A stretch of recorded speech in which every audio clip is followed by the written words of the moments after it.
We're talking heritage, and when we think about the word heritage, the first word that comes to mind is indigenous plants. And folks, we really should be planting loads more of indigenous plants. Why? Because A, they're from here. They are proudly South African. Number two, depending on what you choose, they are normally incredibly tough. Now remember, we get indigenous plants that grow in kranzes and in kloofs where it really is moist. So you need to find out exactly what plant you're buying in order to make sure that it's pretty tough. But in terms of diversity and attracting the butterflies and the little lizards and the bees into your garden, you really can't go wrong with planting some indigenous plants. I mean, look at this baby. Didn't you want it in your garden? Of course, member of the fakey family, this guy gets no water. The only water that it gets is from the sky. And the tougher you treat it, the harder you treat it, the better they flower.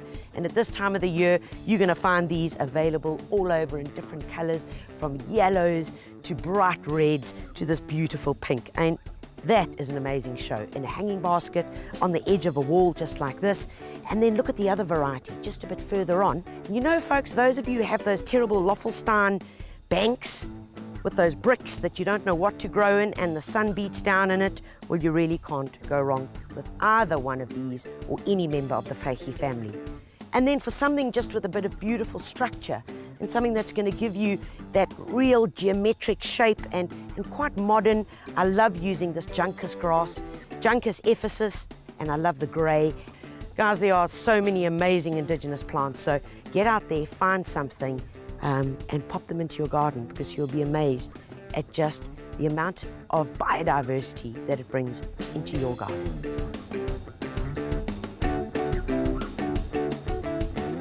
Another of my favorite indigenous plants are these beautiful babies, all the amazing succulents.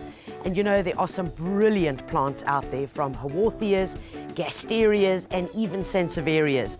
And you sitting there thinking they all end in area. That's all you need to know. Find some indigenous ones, because they are tough.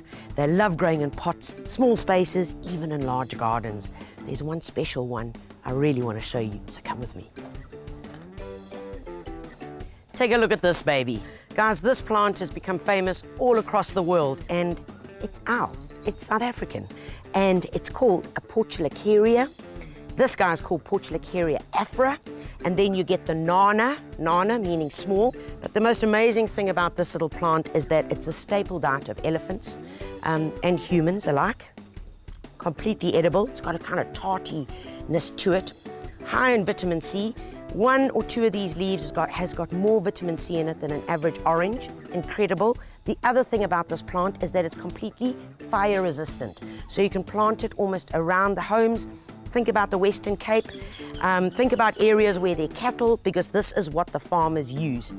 The other most amazing thing about this plant is that it has the ability to reverse the way that it operates. So normally during the day, plants would photosynthesize and they would absorb carbon dioxide and release the oxygen. This plant has the ability to do it during the day and at night. That's what makes it so incredible, and it's also known as the best carbon buster plant. So it will absorb the most amount of carbon dioxide and create oxygen. Plus, huge in fiber, great for elephants, and if it's good for elephants, it has to be good for me. But now, I want to show you a really cool recipe that we're going to make with these guys. So folks, what we're going to be making is a spekboom salad. Now, many of us probably ate this plant as a child, and amazing, when we're children, we just like grab things and chomp them. And then when we become adults, we think, ooh, did I used to eat that? Well, we're gonna show you how to use this plant today in the most amazing ways. So let's go through what I've got quickly. Really simple.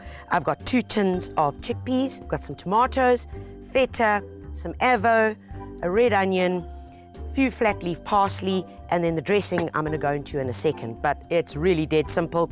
So let's show you how to do it. First of all, take your baby tomatoes, and I like keeping them chunky, and just bomb them in. Nice and simple. Okay, that in there. Red onion. I prefer using red onion because the other onion just really has a very, very strong flavor, and it's not my all-time favorite. A few thin slices of red onion. There we go. Just throw those in. 2 avos. Oh, yummy. It's got all my favorite things. Avos, bit of feta, crumble up the feta. And don't crumble your feta so that you don't even know that there's feta inside there. You know, sometimes when people make salad, it's like crumbled so much that you may as well not even have feta inside there. Next up, in go the speckworm leaves that have just been washed, and this is just gonna add the punch. So pop that in. Ooh, so delicious. And then a little bit of salt and pepper. There we go. And now for the dressing, folks. I've already mixed it, but the last bits that I'm going to add in is just a few leaves of flat leaf parsley. Don't cut them, just tear them rather. Leave them as whole as possible because this is an organic, really crunchy salad, very earthy. So I want to be able to identify the bits that I'm eating, not just some mushed up green stuff. Okay.